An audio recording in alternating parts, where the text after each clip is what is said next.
정의란 무엇인가라고 하는 책을 쓰셨습니다. 한 200만 부 넘게 팔렸으니까 굉장히 많은 분들이 읽으셨는데 주제가 뭐냐면 정의가 무엇인가라고 하는 주제입니다.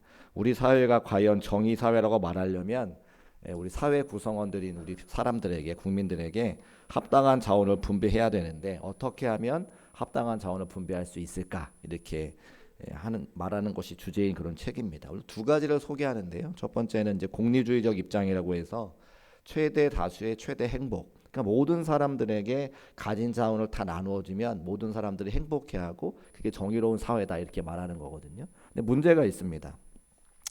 부자들에게는 적은 것들을 나눠주면 이미 많은 것을 갖고 있기 때문에 그것으로 만족하지 못하다고 하는 거죠. 상대적으로 덜 행복감을 느낀다고 하는 거고 또 모든 사람들에게 갖고 있는 재화를 한정된 재화를 나누려고 하면 많은 사람들에게 조금씩만 돌아가니까 그 조금 가지고는 삶을 살 수 없기 때문에 모든 사람의 형편이 나아지지 않는다고 하는 겁니다.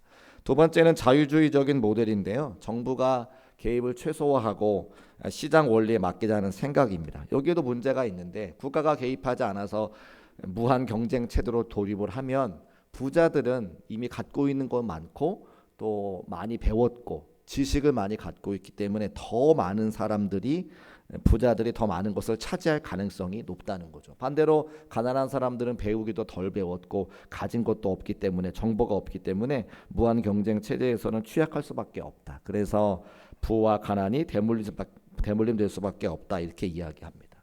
그래서 그 마이클 샌델 교수가 세 번째로 자신의 이제 주장을 하는데 제안을 하는 거죠. 공동체주의라고 해서 부자와 가난한 사람, 사회 구성원 전체가 함께 합의해서 꼭 필요한 사람들에게 일정 부분의 재화를 나누어 주는 사회가 공정한 사회다 이렇게 말합니다. 그런데 그것도 사실은 이론인 것은 그렇게 나누어 줄 때 모든 사람들이 과연 행복해 할까라고 하는 것은 아무도 알 수 없다고 하는 것이죠. 우리는 성경을 배우고 성경을 믿는 사람들이니까 하나님께서는 그럼 어떻게 생각하시는가? 어떤 사회가 정의로운 사회인가? 가만히 하나님께서 창조하신 사람의 몸을 볼 때에 하나님께서 그렇게 모든 것을 공평하게 지으지는 않으셨다고 하는 것을 알 수가 있어요. 우리가 뇌라고 하는 것이 우리 사람의 몸에 굉장히 중요한데 뇌는 무게로 따지자면 몸무게의 5%밖에 되지 않습니다. 그런데 이 뇌가 에너지의 20%를 사용하고 산소를 25%를 사용하고 혈액, 피를 20%를 사용한다는 거죠. 그러니까 채 5%도 되지 않는 무게를 갖고 있는 뇌가 사람의 몸속에서 많은 재화를 사용한다고 하는 거죠. 그러니까 하나님께서 창조하신 우리 몸을 바라볼 때에 하나님께서 모든 사람들에게 공평하게 나누어지는 것을 정의롭다 말씀하지는 않으시는 것을 알 수 있는 거죠. 만약에 하나님께서 공평하다고 하시면 눈의 무게와 손의 무게와 머리의 무게가 다 똑같이 n분의 1로 하셔야 되는데 그렇게 하지 않고 더 중요한 걸 나눠 놓으시고 그것이 많은 재화 우리 몸에 한정되어 있는 재화를 사용해서 우리 몸을 이끌어가게 만들어 놓으셨다고 하는 겁니다. 왜 제가 설교 서두에 이런 말씀을 드리냐면 사람들이 오늘 예수님의 비유의 말씀을 듣고 정의롭지 못하다라고 생각하기 때문에 그렇습니다. 포도원에 많은 품꾼들을 불러서 일한 만큼 그들에게 싹을 주어야 되는데 그냥 부른 순서가 아니라 하나님께서 정하신 대로만 품삯을 주었기 때문에 많은 사람들이 정의롭지 못하다라고 생각하는 비유의 말씀이 오늘의 말씀이라고 하는 것이죠. 그런데 분명한 것은 예수님께서는 이 비유를 통해서 하나님께서 우리에게 베푸시는 구원이 무엇인지 정확하게 말씀하고 있다는 겁니다. 하나님의 생각과 우리 사람의 생각이 다르다고 하는 것이죠. 그래서 구원의 원리와 하나님께서 말씀하시는 정의에 대해서 다시 한번 성경적인 원리를 깨닫고 은혜 받을 수 있는 저와 여러분 되시기를 주님의 이름으로 축복합니다. 먼저 우리 1절 말씀 화면에 올려주시고 같이 한번 읽어보겠습니다. 시작. 천국은 마치 품꾼을 얻어 포도원에 들여보내려고 이른 아침에 나간 집주인과 같으니. 아멘. 자, 저 1절의 말씀을 앞의 내용과 맨 뒤의 내용을 제외한 나머지 중간에 있는 것을 삭제하고 앞부분과 뒤에만 이어서 읽으면 이렇게 되죠. 천국은 집주인과 같으니. 지금 이 예수님의 말씀은 천국을 우리에게 설명하려고 하는 거잖아요. 근데 천국은 집주인과 같다. 집주인은 누구입니까? 하나님이죠. 그러니까 천국은 곧 하나님이다라고 우리가 이해할 수 있다고 하는 겁니다. 이것이 굉장히 중요한데요. 왜냐하면 우리가 천국이라고 생각하면 우리가 어디를 가야 되는 공간적인 개념으로 생각할 때가 많습니다. 물론 그것은 맞는 이야기예요. 성경의 많은 곳곳에 천국을 공간이라고 말하고 있습니다. 그러나 오늘 그것만 있는 것이 아니라고 분명히 우리에게 말씀하시는 것은 죽어서 가는 공간이기도 하지만 하나님과 이 땅에서 함께하면 그 어디나 천국이라고 우리에게 말씀하고 있기 때문이에요. 왜냐하면 오늘 우리가 함께 읽은 마태복음 20장 1절 말씀에 천국이 집주인과 같다 말씀하셨으니까 천국은 곧 하나님이라고 하는 거죠. 하나님이 계신 바로 그곳이 천국인데 이 땅 가운데 우리가 하나님과 동행하기만 한다라면 어디에서나 천국을 누릴 수 있다는 말씀을 우리에게 하고 있다고 하는 겁니다. 그것을 잘 나타낸 성경의 인물이 있는데 구약 성경의 요셉이라고 하는 인물입니다. 요셉은 잘 아시는 것처럼 아버지 야곱에게 극진한 사랑을 받은 사람이죠. 채색 옷을 지어 입혀주시고 노동을 면제시켜 주시고 그에게 모든 것을 다 물려주기로 어려서부터 이미 결정해 놓고 있었습니다. 그러니까 형제들이 요셉을 당연히 미워할 수밖에 없잖아요. 싫어할 만하지 않겠습니까? 아버지의 사랑을 독차지하고 요셉은 항상 꿈을 꾸고 좋은 것 먹고 아버지의 큰 사랑을 독차지했으니까 나머지 형제들이 싫어할 겁니다. 그래서 형들이 요셉을 애굽 이집트에 팔아버리죠. 인력시장에서 팔려가서 보디발 집에 노예가 됩니다. 노예가 되었지만 정신 차리고 그곳에 성실히 일해서 인정받게 되어서 가정의 총무가 되죠. 그랬더니 보디발의 아내의 유혹을 받아서 그가 이제 누명을 쓰고 옥에 가게 됩니다. 그러니까 형들에게 미움받아 노예가 되고 노예에서 열심히 해서 곧 회복되는 삶을 사는 것 같았지만 또 보디발 아내의 유혹으로 말미암아 감옥에 가게 되었다고 하는 거죠. 그러니까 얼마나 기가 막힌 인생이에요. 올라갔다가 내려가고 내려갔다가 올라가고. 그런 요셉의 인생을 창세기 39장에서 어떻게 이야기하냐 2절 말씀과 21절 말씀인데 우리 창세기 39장 2절 말씀을 같이 한번 읽어보겠습니다. 시작.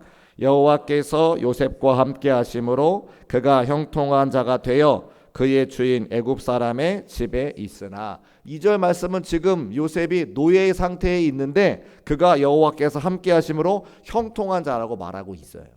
또 39장 21절 말씀 아래에 있죠. 같이 한번 읽어보겠습니다. 시작. 여호와께서 요셉과 함께 하시고 그에게 인자를 더하사 간수장에게 은혜를 받게 하시며 아멘. 21절 말씀은 지금 간수장에 나오니까 옥중에 갇혀있는 상태 죄수의 상태라고 하는 거예요. 근데 죄수의 상태에 있지만 여호와께서 함께 하심으로 그가 은혜를 받는 삶을 살았다라고 고백하고 있죠. 그러니까 노예의 상태에서나 죄수의 상태에서 하나님께서 함께 하심으로 그가 형통한 자가 되고 은혜 받는 삶을 살고 천국의 삶을 누린다고 말씀하고 있는 거예요. 마태복음 20장 1절의 말씀을 통해서 천국은 하나님과 함께하는 것인데 지금 요셉의 삶이 비록 죄수라 할지라도 요셉의 삶이 비록 노예라 할지라도 하나님과 함께 있으니 그가 무슨 삶을 누렸다? 천국의 삶을 누렸다고 우리에게 말하고 있는 것이죠. 이것을 믿음으로 받아들일 수 있으시겠습니까? 믿음으로 받으시기를 주님의 이름으로 축복합니다. 나의 삶의 자리가 중요한 게 아니라 내가 하나님과 함께하고 있으면 그것이 곧 천국이라고 하는 거예요. 그러면 여러분 제가 여러분에게 질문할게요. 여러분 하나님과 함께하고 계십니까? 정말이세요? 어떻게 하면 하나님과 함께하는 거죠? 하나님의 말씀을 읽고 하나님의 말씀을 묵상하고 하나님의 말씀으로 내 삶을 사는 것이 하나님과 함께하는 거죠. 그러니까 수요일 저녁 시간에 다른 곳에 가지 아니하고 함께 나와 주의 말씀을 듣는 여러분들이 곧 하나님과 함께하는 분이시고 여러분이 이 자리에서 천국을 소유하는 사람이 될 수 있다 말씀하고 있는 것입니다. 그러니까 우리가 하나님과 함께 동행하는 것이 천국임을 기억하고 하나님의 말씀을 통해서 날마다 새로운 은혜를 받을 수 있는 저와 여러분 되시기를 주님의 이름으로 축복합니다. 이제 우리가 예수님의 비유의 말씀을 본격적으로 알아봐야 되는데요. 포도원 주인이 포도원에 나가 아침에 일찍 일어나서 일꾼들을 모집합니다. 왜 구했습니까? 왜 일꾼들을 모집했습니까? 포도원에 시킬 일이 많았기 때문입니다. 사람들이 모여있는 인력시장에 가서 나와 함께 일할 사람들을 불러다가 일을 시키는 거죠. 그것이 2절에 나와 있는데 2절 말씀 같이 읽어보겠습니다. 시작. 그가 하루 한 데나리온씩 품꾼들과 약속하여 포도원에 들여보내고 아멘. 일상적인 계약이죠. 오늘 9시부터 6시까지 일하면, 혹은 6시부터 6시까지 일하면 내가 한 데나리온을 주겠다. 한 데나리온이 얼마나 정확할지 알 수 없지만 한 데나리온은 그 당시에 일하는 사람의 하루 품삯이었다고 하는 거예요. 경기도 포천 송울인가요? 포천으로 가는 그 송울리에 가보면 지금의 이제 KT 한전 건물이 있습니다. 제가 그 건물을 잊지 못하는 것은 제가 그 건물을 지어 올렸기 때문이에요. 저도 대학교 군대 갔다 와서 이렇게 이제 복학하기 전에 시간이 남아가지고 일용직 근로를 하면서 제가 이제 뭐라고 하죠? 등록금을 버는 아르바이트를 했는데 마침 인력사무소에 갔더니 그 송우리에 있는 한전 그 건물을 짓는데 제가 가게 됐어요. 한 일주일쯤 간 것 같아요. 그래서 밑바닥에 공사 뭐 철근하는 것부터 시작해가지고 시멘트 붙여 나르고 뭐 이렇게 했습니다. 그러니까 그것을 갈 때마다 뭘 느끼냐면 저 건물은 내가 지었어. 일주일밖에 일하지 않았지만 저 건물은 내가 지었어 이렇게 말하는 거죠. 그리고 갈 때 약속을 하는 거예요. 정확하게 기억은 나지 않지만 뭐 하루에 7만 원 정도 받으면 그 소개해 준 분한테 얼마 드리고 나머지를 갖는 거죠. 그리고 많은 사람들이 그렇게 힘들어서 번 돈은 잘 쓰지 못한다고 하는데 저는 잘 쓰게 되더라고요. 그래서 등록금을 벌려고 시작한 일이지만 등록금에 큰 도움이 되지 않았던 그런 경험이 있습니다. 그러니까 오늘 2절 말씀은 일상적인 계약이라고 하는 거예요. 오늘 하루 함께 일하면 한 데나리온을 주겠다. 근데 주인이 3번에 걸쳐서 또 다른 일꾼들을 구해 왔습니다. 제3시, 제6시, 제9시에 나가서 일꾼들을 데려왔다 그래요.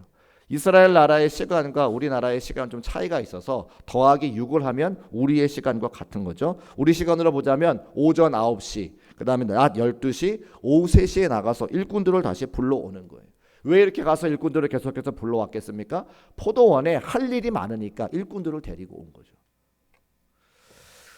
그래서 3번이나 더 나가서 일할 사람들을 찾아서 포도원에 들여보냈어요. 여기까지는 우리가 그냥 일반적으로 이해할 수 있는 상황입니다. 그런데 이해할 수 없는 한 가지 일이 발생하는 것이 6절과 7절 말씀에 나오게 되는데 우리 6절과 7절 말씀 같이 한번 읽어보겠습니다. 시작.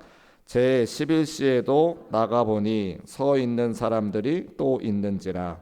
이르되 너희는 어찌하여 종일토록 놀고 여기 서 있느냐. 이르되 우리를 품꾼으로 쓰는 이가 없음이니이다. 이르되 너희도 포도원에 들어가라 하니라. 아멘. 11시는 우리나라 시각으로 따지면 오후 5시예요. 6시면 끝나는데 5시에 일꾼을 부르러 가는 겁니다. 그러니까 고작 1시간 일 시키려고 사람을 부르나? 사실은요 5시에 사람을 부르면 뭐 이동하는데 좀 걸리고 오늘 일을 어떻게 해야 되는지 오리엔테이션 하면 곧 있으면 끝나는 거예요. 그렇죠? 어영부영하면 1시간 지나버리는 거죠. 그리고 거기 있는 사람들은 일할 만한 사람이 사실 아니죠.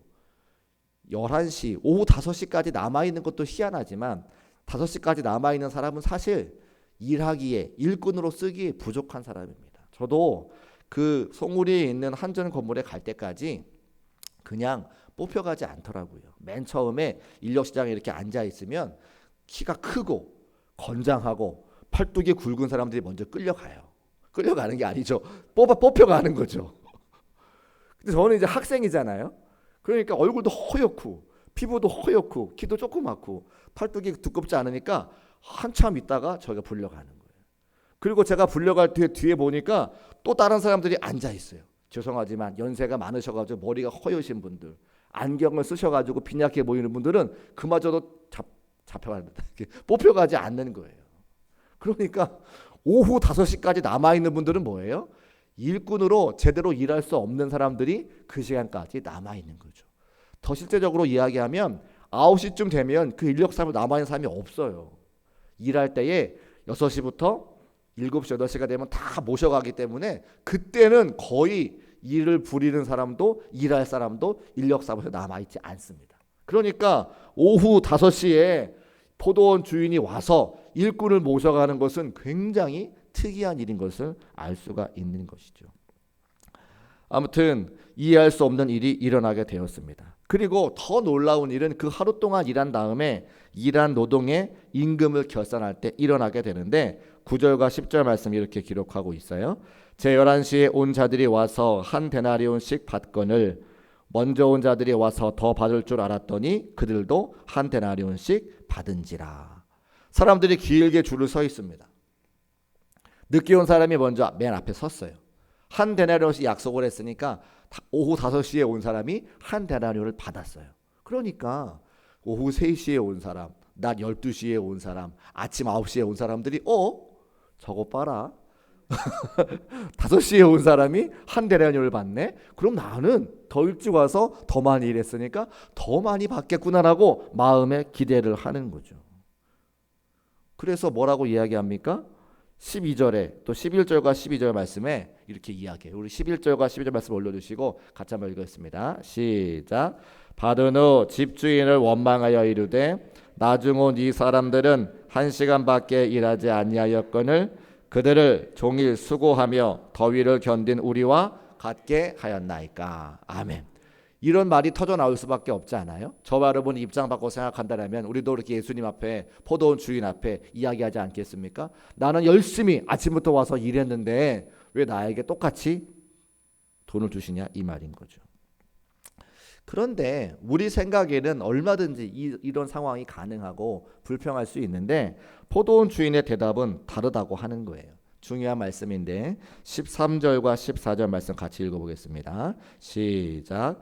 주인이 그 중에 한 사람에게 대답하여 이르되 친구여 내가 내게 잘못한 것이 없노라. 나와 한 데나리온의 약속을 하지 아니하였느냐. 내 것이나 가지고 가라. 나중 온 이 사람에게 너와 같이 주는 것은 내 뜻이니라. 아멘. 포도원 주인이 분명하게 두 가지를 말하고 있습니다. 첫 번째, 계약은 1대1로 했다. 그죠? 한 데나리온의 계약을 했는데 한 데나리온을 주겠다고 아침에 불렀으니까 내가 계약을 어긴 것이 아니다. 약속을 어긴 것이 아니다 말하고 있습니다. 또 두 번째로 뭐라고 이야기합니까? 내가 내 돈 가지고 일한 사람에게 품삯을 주는데 왜 다른 네가 이렇게 이야기할 수 있지? 그렇게 이야기할 만한 자격이 우리에게 일꾼에게 없다고 하는 것을 말하고 있는 거예요. 그러니까 가만히 생각해 보면 논리적으로 따지자면 이 포도원 주인의 논리를 이길 수가 없는 것이죠. 왜요? 정확한 말씀을 하시는 거니까. 계약한 대로 지불했고 내 것 가지고 내 마음대로 하니까 당신이 말할 수 있는 자격이 없다고 하는 겁니다. 반박할 수 없습니다. 모두가 다 옳기 때문에 그 포도원 주인의 말을 반박할 수가 없는 거죠. 그런데 우리가 잘 아시는 것처럼 이 비유의 말씀은 천국에 대한 소개를 우리에게 하시기 위해서 비유의 말씀을 주고 있는 것이죠. 만약에 이것이 일상적인 삶이라면 그 다음 날부터 포도원 주인이 일꾼을 부를 수가 없어요. 소문이 나는 거죠. 저 집은 오후 5시에 가도 한 데나리온을 준대. 일찍 나갈 것이 아니라 오후 5시에 서 있으면 똑같이 품삯을 받을 수 있으니까 일부러 아침에 갈 필요 없어라고 소문이 나겠잖아요. 그러니까 이것이 일상적인 삶이라면 도저히 있을 수가 없는 삶인데 비유의 말씀을 드는 것은 천국을 우리에게 소개하기 위해서 말씀해 주시는 것이기 때문에 가능하다고 하는 겁니다. 그러면 이 말씀의 진짜 뜻이 무엇이냐? 구원의 주체가 누구인가를 우리에게 말씀하고 있는 거예요. 여러분 구원의 주체가 누구입니까? 더 쉽게 말씀드리면 포도원 주인이 일꾼들을 포도로로 불러올 때에 그 일을 주는 사람이 누구냐 이 말이에요.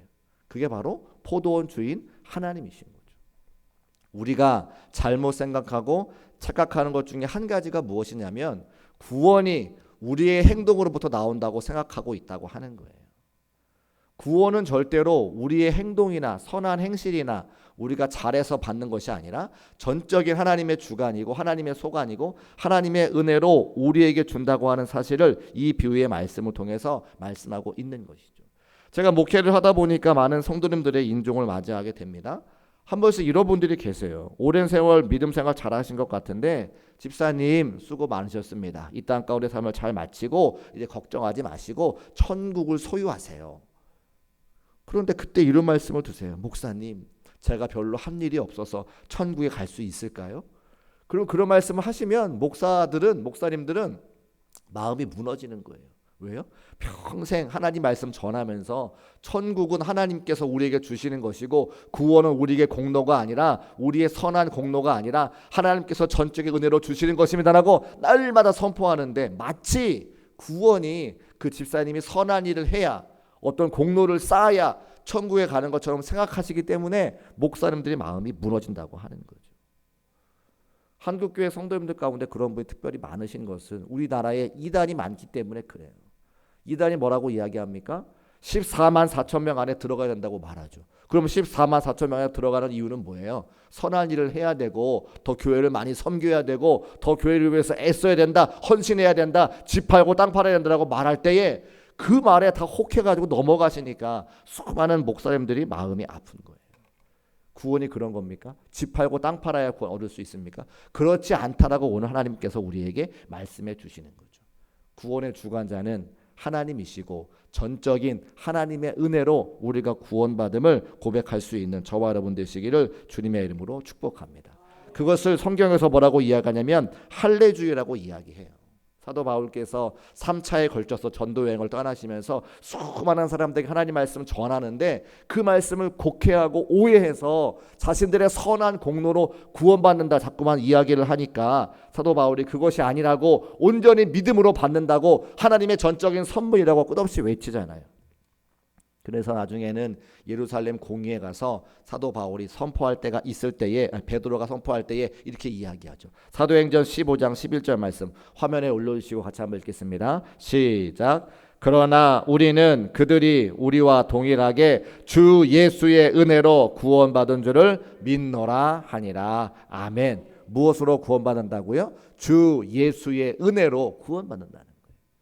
예수 그리스도께서 우리의 구세주가 되시고 십자가에서 피 흘리셨기 때문에 그분을 믿으면 구원받는다고 분명히 말씀하고 있는 것입니다. 그래서 그것을 설명하시기 위해서 예수님께서 우리에게 포도원의 비유로 말씀하고 계시는 것이죠. 그러니까 집주인 포도원 집주인 그러니까 포도원 주인이신 하나님께서 아침에 온 자를 구원하시거나 저녁에 오후 5시에 온 자를 구원하시는 것은 전적으로 하나님께 달려있는 것이지 아침에 일찍 와서 일 많이 한 사람은 구원받고 저녁에 늦게 와서 일 하나도 안 한 사람은 구원받지 않는다. 그것은 아니라는 것을 분명히 말씀하고 있습니다. 그런데 이제 우리가 이런 이야기를 들을 때에 또 여러 가지 질문 중에 한 가지는 이런 질문을 하실 수 있다는 거죠. 그러면 이렇게 생각을 하세요. 만약에 내가 80까지 살 수 있으면 79살까지는 세상에서 모든 향락을 누리다가 80세부터 내가 하나님 믿어가지고 구원받아야지 이런 말씀을 하시는 경우가 종종 있어요. 실제로 제가 받은 질문입니다. 성경 공부할 때에 이제 이 비유의 말씀을 할 때에 그렇게 질문을 하시는 거죠. 그럼 나는 아침부터 가가지고 열심히 일하지 않고 오후 5시에 부름 받아서 구원 받을래요? 뭐 그럴 수도 있겠습니다만 한 가지 놓치는 것이 뭐냐면 시간의 주인이 누구인지를 모른다고 하는 거예요. 시간의 주인이 누구시죠? 하나님이시죠. 내가 80까지 살 수 있을지 내가 79에 예수님께서 재림하실지는 아무도 모르는 거예요. 그래서 때를 얻든지 못 얻든지 빨리 구원받아야지 구원의 때가 늦게 올 거라고 생각하다가 예수님께서 재림하시면 그 사람 구원 못 받으면 누구 손해예요? 그 사람 손해잖아요. 그래서 어떻게 해야 됩니까? 시간의 주인은 하나님이시기 때문에 언제 이 땅 가운데 예수님이 재림하실 줄 알 수 없으니 구원받을 만한 때에 구원받은 것이 하나님의 은혜라고 제가 그분께 말씀을 드렸어요. 그런 의미에서 여러분들은 마음에 안심하시기를 주님의 이름으로 축복합니다. 왜요? 우리는 다 이미 구원받았기 때문이에요. 오늘도 어떤 장로님 우리 함께 조문 예배 드리고 왔는데 저는 처음 뵙는 분이었어요. 그런데 이제 그 어머니 따님 되시는 권사님께서 요청을 하셔서 마지막 임종 예배를 드리러 다녀오게 됐습니다. 근데 처음 뵙는 분인데 딱 뵙는 순간에 예배를 드리고 싶으시구나, 찬송이 듣고 싶으시구나가 딱 느껴졌어요. 그래서 찬송을 부르고 짧지만 예배를 드리면서 요양병원에 오래 누워 계셔가지고 뭐 미동이 없으신 분이세요. 그런데 또 찬송을 불러드렸을 때 반응이 있으시고 또 함께 말씀을 나눴을 때에 그전과는 달리 그 말씀을 들으시는 것 같은 몸짓과 표정을 통해서 그 따님 되시는 권사님께서 예배를 들으시는구나를 저한테 말씀해 주시는 거죠. 그리고 돌아오자마자 하나님의 부르심을 받았다는 소식을 듣고 오늘 가서 조문하고 예배하게 되었던 거예요. 그러니까 구원이라고 하는 것은 우리가 다 예수님을 믿기 때문에 천국에 가셔도 됩니다라고 말씀드릴 수가 있는 것 같은 거죠. 제가 그 장로님과 저와 그 따님 되시는 권사님이 천국을 소유하지 않았더라면 이제 그만 돌아가셔도 되겠습니다. 제가 말씀드릴 수 없는 거예요. 그런데 우리가 다 예수를 믿고 구원받아 천국을 소유하는 삶을 살고 있으니까 이제 이 땅 가운데 삶을 내려놓으시고 영원한 하늘에 서서 우리 하나님과 동행하고 눈물도 슬픔도 아픔도 없는 그곳에서 영원히 주님을 찬송하는 삶으로 이제 옮겨가세요라고 담대하게 말씀드릴 수 있다고 하는 거죠. 그것이 우리가 인생을 살아갈 수 있는 담대함의 근거라고 하는 거예요. 사랑하는 여러분, 우리는 이미 천국을 소유했기 때문에 이 땅에서 담대하게 살아갈 수 있음을 믿음으로 고백하는 저와 여러분 되시기를 주님의 이름으로 축복합니다. 두 번째 한 가지 더가 있는데, 아침에 일찍 가셔서 일한 분들이 이제 그런 얘기 하세요. 50년 60년 하나님의 교회를 섬겨왔는데, 하나님의 사명을 감당했는데 힘들다라고 말씀하시는 분은 없다는 거예요. 우리 사람들 생각에 오후 5시에 와서 한 데나리온 받은 사람이 잘하는 것 같지만 실제로 여기 앉아 계신 모든 분들이 일찍부터 구원받아 하나님의 사명을 감당하신 분들 중에 내가 50년 60년 주 앞에 헌신하는 것이 후회가 된다 말씀하시는 분들은 한 분도 없어요. 저는 그런 분 만나본 적이 없습니다. 오히려 아침 일찍 구원받아 하나님의 사명 감당하신 분들 중에는 내가 더 부족해서 더 많이 섬기지 못하고 더 많이 주의 사명 감당하지 못한 것을 안타까워하시지, 열심히 사역하고 열심히 주의 감당한 것에 대해서 후회하시는 분은 만나보지 못했어요. 지금도 우리 중국교회에 왔는데 이제 연세가 70이 넘으셔서 교회에서 여러 가지 사명을 감당하지 못하시는데 더 하고 싶다고 말씀하는 분이 많으시지, 아이고 이제 그만둬서 너무나 홀가분해 말씀하시는 분 제가 한 분도 못 만나봤어요. 그러니까 무슨 말을 하는 거예요? 하나님의 은혜를 받으면, 하나님의 구원의 은혜를 받으면 그것이 감사해서 더 드릴 것이 없을까 고민하는 것이 성도의 삶이지, 아이고 일찍 구원받아가지고 뼈 빠지게 일했네 후회하는 분은 한 번도 못 봤다는 거예요. 그만큼 우리 삶에 하나님의 은혜가 훨씬 더 크고 풍성한 것을 알 수 있다고 하는 것이죠. 여러분은 어떠십니까? 여기 앉아 계신 분들 중에 옛날부터 구원받아서 처녀 때부터 집사님이 되셔가지고 하나님의 사명 감당한 분 많으시잖아요. 저도요, 목사라서가 아니라 결혼하고 나서 후회한 것이 딱 한 가지 있어요. 결혼해서 후회한 것이 아니고 결혼하고 나니까 후회가 된 게 하나가 딱 있어요. 그게 뭐냐면 청년의 때에 더 열심히 봉사하지 못한 게 후회가 되더라고요. 결혼하니까 책임져야 되는 처와 자녀들이 생기니까 시간을 우리 가정을 위해서 쓸 수밖에 없잖아요. 그러니까 내가 젊었을 때, 청년의 때에, 그렇게 시간 많을 때에 더 하나님 앞에 봉사하지 못하고 충성하지 못하고 세상 향나가 즐겼던 게 너무 아쉬운 거예요. 제가 그때 철이 나는 거죠. 여러분들은 어떠세요? 여러분들도 아마 하나님의 은혜로 일찍 구원받아 그 젊었을 때부터 하나님 앞에 충성하고 여러 가지 사명 감당한 것이 지금에 돌아보면 나를 지킨 것이고 그것이 감사의 은혜인 것을 고백할 수밖에 없으시잖아요. 그러니까 먼저 구원받았다고, 하나님 앞에 사명 크게 감당했다고 후회하는 분 한 분 없고, 하나님의 은혜를 기억하고 감사하고 더 드릴 것이 없어 날마다 눈물 짓고 기도하는 것이 은혜 받은 자의 모습인 것을 제가 확인하게 되었다는 거죠. 지금 교회 오신 지 얼마 안 돼서 구원받은 분도 아직 늦지 않았습니다. 12시에 부름 받은 거예요. 아직도 반나절이나 하나님의 사명 감당하고 그 은혜를 갚을 길이 많이 있어요. 우리에게 주어진 시간이 정해져 있는 것을 기억하고 때를 얻든지 못 얻든지 주신 사명 잘 감당하며 하나님의 은혜를 기억하고 감사할 수 있는 우리 중국교회 모든 성도의 삶이 되시기를 주님의 이름으로 축복합니다. 이제 말씀을 좀 정리하려고 해요. 제가 이 수요일마다 가만히 생각해 보니까 하고 싶은 말은 많은데 시간이 없어가지고 말이 빨리 나오더라고요. 제 아내가 그렇게 하지 말라 자꾸 이야기하는데 잘 안 돼요.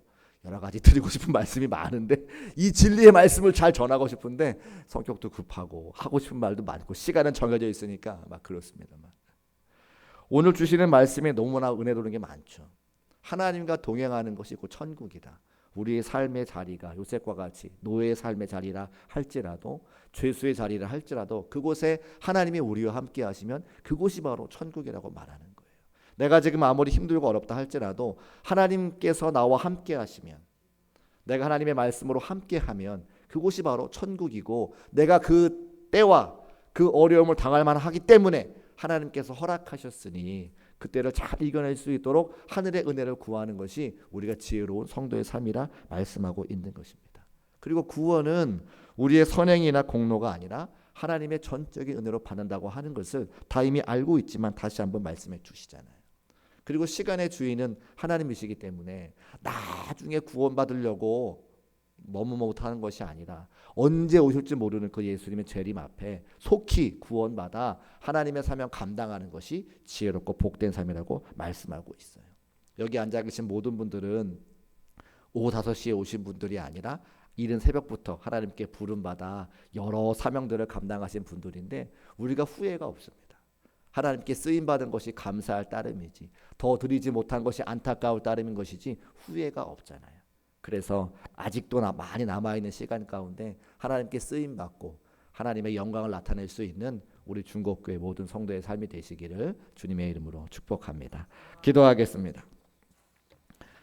살아계신 아버지 하나님, 감사합니다. 비유의 말씀을 통해서 천국이 어떤 곳인지 정확하게 알게 하시고 또 하나님과 동행하는 것이 천국임을 알게 하시니 참으로 감사합니다. 날마다 말씀과 기도로 주와 동행하게 하시고 그 은혜와 사랑에 감사하여 삶의 자리에서 찬송과 영광과 감사를 올려드리는 모든 성도의 삶이 될 수 있도록 도와주옵소서. 또한 우리가 일찍 구원받아 하나님 앞에 쓰임받을 수 있는 것이 은혜요 감사인 것을 알게 하심도 감사합니다. 아직도 많은 시간 우리에게 있사오니 삶의 자리에 주님을 높이고 예배하고 사명 잘 감당하여 하나님의 기쁨이 되는 모든 성도의 삶이 될 수 있도록 역사하여 주옵소서. 또 구원받은 지 얼마 되지 않았지만 하나님의 은혜와 사랑에 감사하여서 남아있는 시간 동안 충성하며 쓰임받기 원하는 사랑하는 성도들도 있습니다. 더욱더 큰 은혜와 은사를 베풀어 주셔서 헌신하게 하시고 쓰임받게 하시며 그것이 감사하여 주의 이름을 높여드릴 수 있는 복되고 귀한 성도의 삶이 될 수 있도록 도우시고 인도하여 주옵소서. 함께 하실 것을 믿고 감사드리며 거룩하신 예수 그리스도의 이름으로 축복하고 기도합니다. 아멘.